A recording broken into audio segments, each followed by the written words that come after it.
Carl Jung discovered that empaths who survive narcissistic abuse go through 4 distinct psychological stages, and the final stage terrifies narcissists more than anything else. Stage 1 begins with your natural empathy, attracting predators like moths to a flame. By stage 4, you've become completely immune to their manipulation. But it's stage 2 that breaks most empaths, and if you can survive it, you become unbreakable. Picture this moment. You're sitting alone after another devastating encounter with someone who promised to love you, but systematically destroyed your sense of self instead. You've given everything, your energy, your boundaries, your very soul, only to be discarded like yesterday's newspaper. You wonder, how did this happen to me again? Jung understood this pattern better than anyone. He wrote, "Everything that irritates us about others can lead us to an understanding of ourselves. But for empaths, this understanding comes at a terrible price. What Jung called the collision with the shadow happens not just within themselves, but through the predatory behavior of those who exploit their light.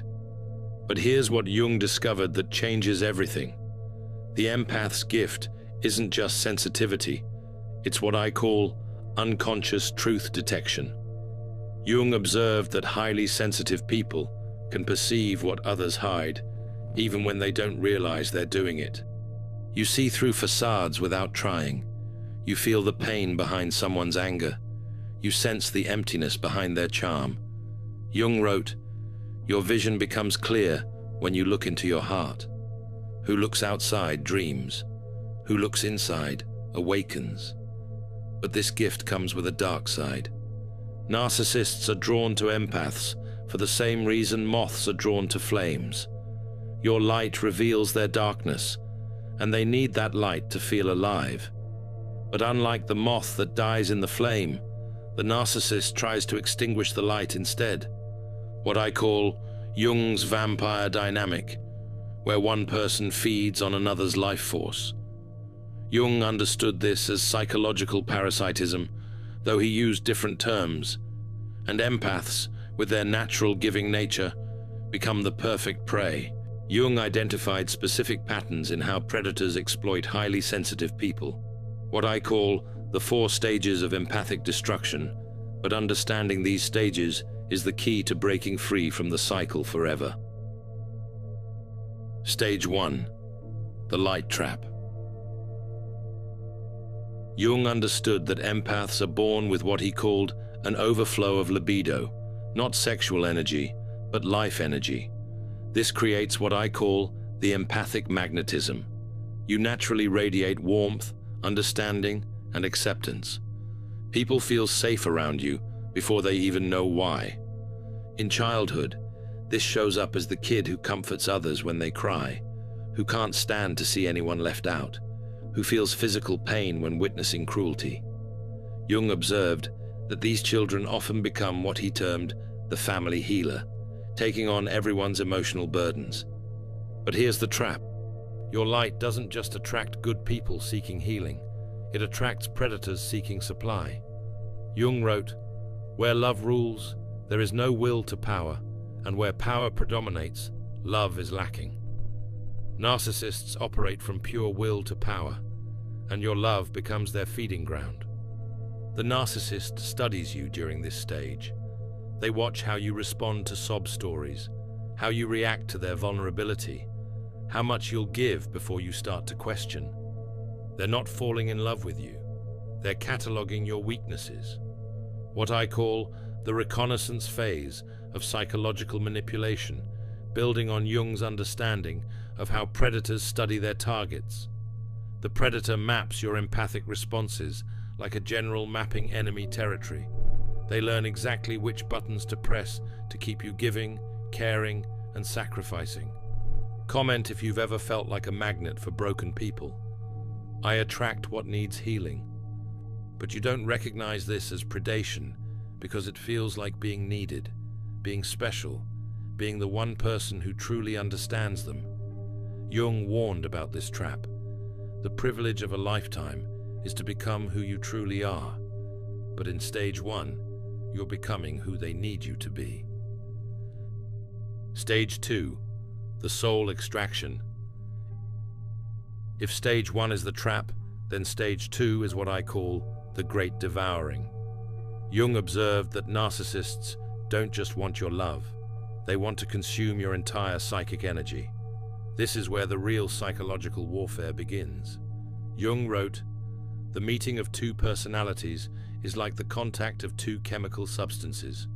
If there is any reaction, both are transformed. But with narcissists, only you transform, and not in a healthy way. You become smaller while they become more inflated." Jung called this projection, but what I call projection bombardment, an overwhelming assault where the narcissist projects all their shame, rage, and inadequacy onto you. Suddenly, you're the one who's too sensitive, too needy, too much. They rewrite history to make you the problem in every conflict. But the most insidious part is what I call empathic inversion. Your natural gift of feeling others' emotions becomes a weapon against you. When they rage, you feel responsible for their anger. When they withdraw, you feel guilty for their distance. When they cheat, you wonder what you did to drive them away. Jung understood this as the shadow projection process. The narcissist cannot face their own darkness, so they project it onto you. And because you're empathic, you absorb it as if it were your own. You start believing their version of reality, where you're the broken one who needs fixing. The psychological torture of this stage is that you're being punished for the very qualities that make you good. Your compassion is labeled as weakness. Your boundaries are called selfish. Your needs are dismissed as drama. What I call the crucifixion of the authentic self, though Jung would have described this as ego dissolution under psychological pressure. You find yourself walking on eggshells, constantly monitoring their moods, shape-shifting to avoid their wrath. What I call hypervigilant empathy. Your nervous system stays activated 24/7, trying to predict and prevent their next emotional explosion. Jung observed that prolonged exposure to this kind of psychological abuse creates what he described as dissociation, but what I call soul fragmentation. Parts of your authentic self go into hiding to survive. You lose touch with your own needs, your own desires, your own truth. Stage 3, the dark night of the soul. Jung wrote, "No tree, it is said, can grow to heaven unless its roots reach down to hell."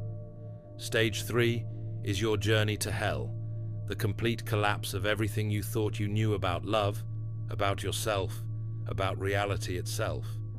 This is what I call the empathic breakdown. Your giving nature, which once felt unlimited, hits empty. Your capacity for understanding, which seemed infinite, reaches its limit. Your ability to make excuses for their behavior finally crumbles under the weight of truth.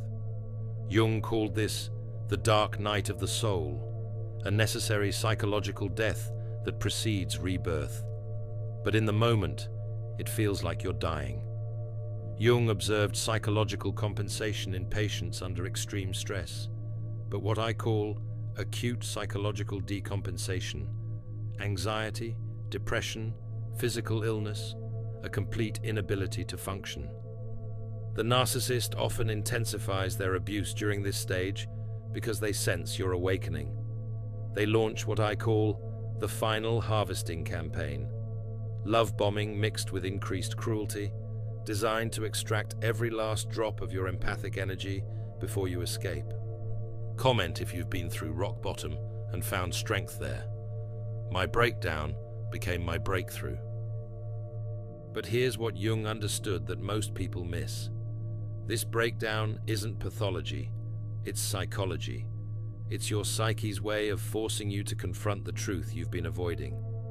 Jung wrote, "The most terrifying thing is to accept oneself completely." In stage 3, you're forced to accept that you've been participating in your own destruction. You start questioning everything.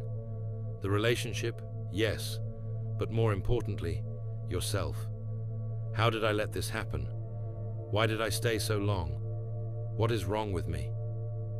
Jung called these the fundamental questions that arise during individuation, but what I call the questions of individuation become especially acute during this stage, the painful but necessary inquiry that leads to psychological wholeness. This stage often involves what Jung termed the confrontation with the shadow, not their shadow, but your own. You must face the parts of yourself that enabled the abuse, your people-pleasing, your conflict avoidance, your addiction to being needed. Jung understood that healing requires owning your contribution without taking responsibility for their behavior. The breakthrough comes when you realize that your empathy isn't the problem. It's your lack of boundaries around it. Jung wrote, "Everything that irritates us about others can lead us to an understanding of ourselves. The narcissist irritated you because they mirrored your own abandoned self, the part of you that you sacrificed to keep them happy." Stage 4. The Phoenix Rebirth. Jung believed that individuation, becoming who you truly are, requires integrating all aspects of the psyche, including the shadow. Stage 4 is where the empath achieves what I call shadow-integrated empathy. Compassion combined with discernment, love combined with boundaries. You emerge from stage 3 fundamentally changed, not broken, but refined, not bitter, but wiser. You've developed what Jung called differentiated consciousness, the ability to feel others' emotions without absorbing them as your own. The most terrifying thing for narcissists is an empath who has completed their individuation process. You can still see their pain, still sense their emptiness, still recognize their wounded inner child, but you're no longer compelled to fix it. Jung wrote, "I am not what happened to me, I am what I choose to become."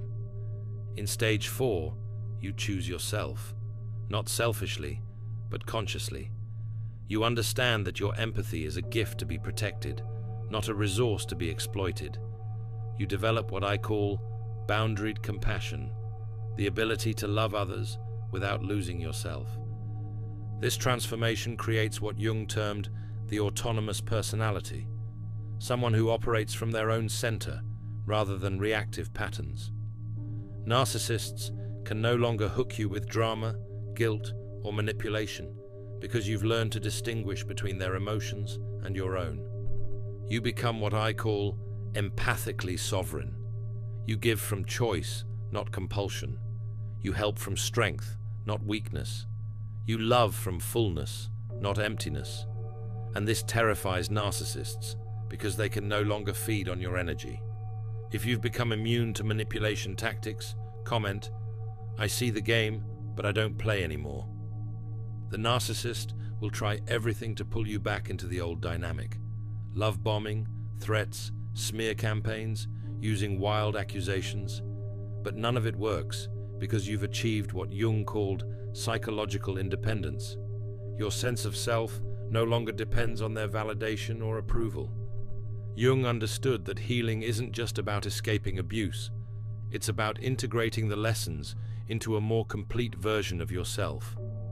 What I call post-narcissistic growth involves several key psychological developments. First, you develop what Jung called the transcendent function, the ability to hold opposites in creative tension.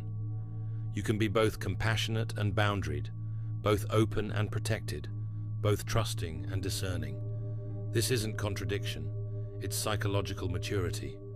Second, you learn to recognize what Jung termed the narcissistic constellation in others. You can spot the signs early, the excessive charm, the pity stories, the boundary testing, the intermittent reinforcement. Your empathy becomes a radar system for authenticity rather than a beacon for predators. Third, you develop what I call conscious empathy. Instead of automatically absorbing everyone's emotions, you choose when to attune to others and when to maintain your own energetic boundaries.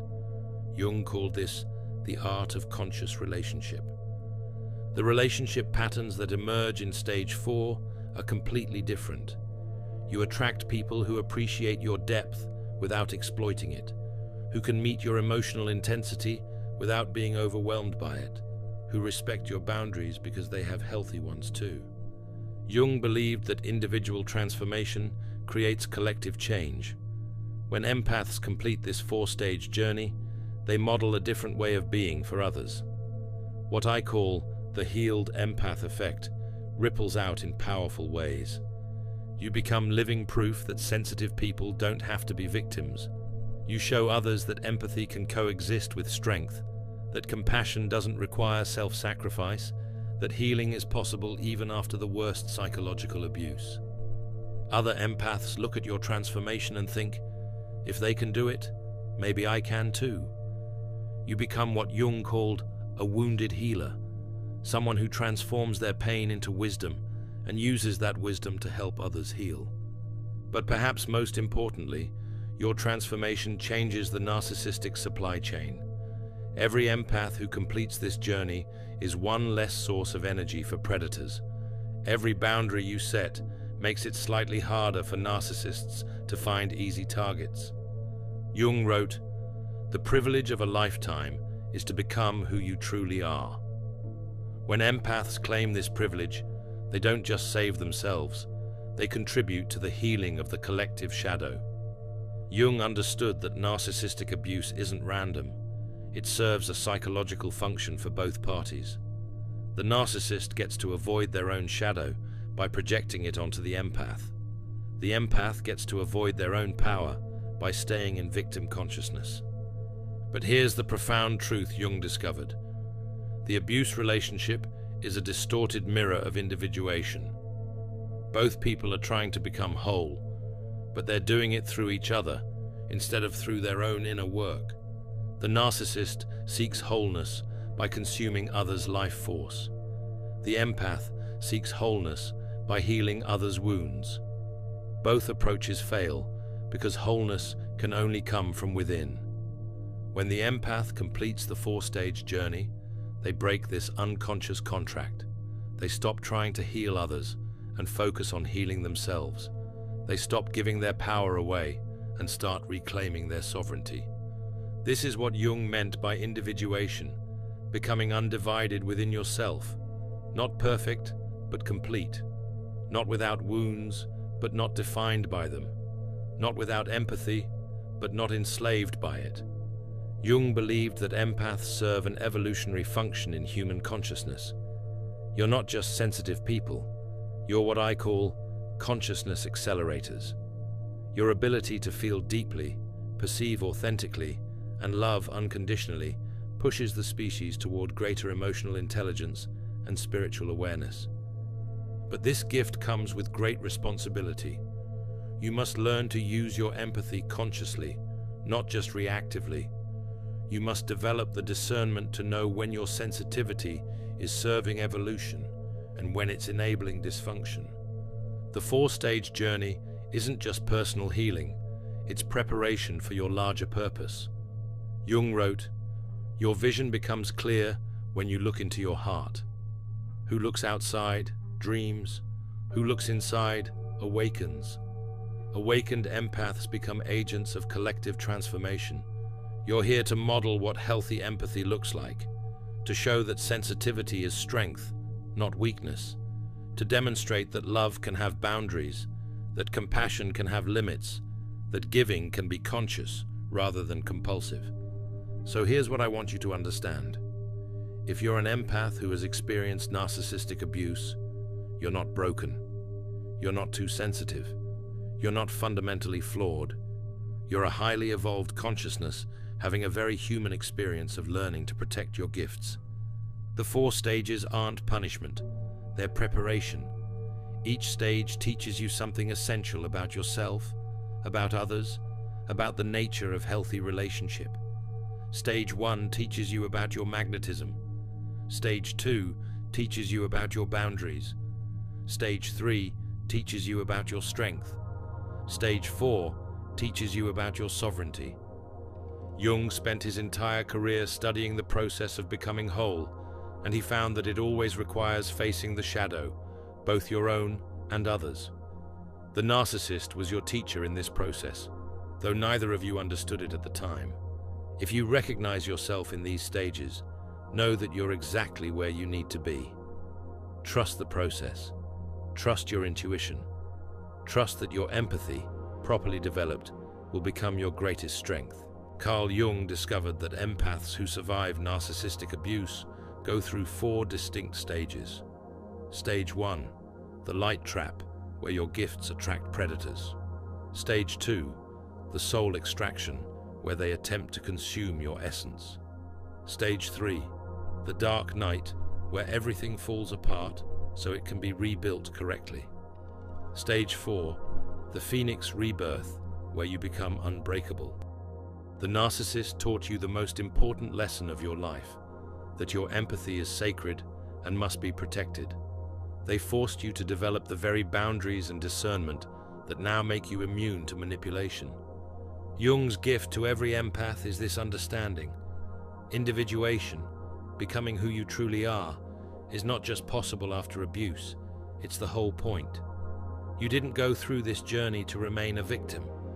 You went through it to become a conscious creator of your own reality. If you want to dive deeper into how empaths can reclaim their power and transform their relationships, check out my video on When the Empath Stops, Forgiving, Every Mask Falls, where I explore the revolutionary process of conscious forgiveness and authentic boundaries. Your journey through these 4 stages isn't just personal healing. It's preparation for your role as a healed empath in a world that desperately needs your gifts, protected, conscious, and fully empowered. Thanks for walking this path of understanding with me. See you in the next dimension of healing.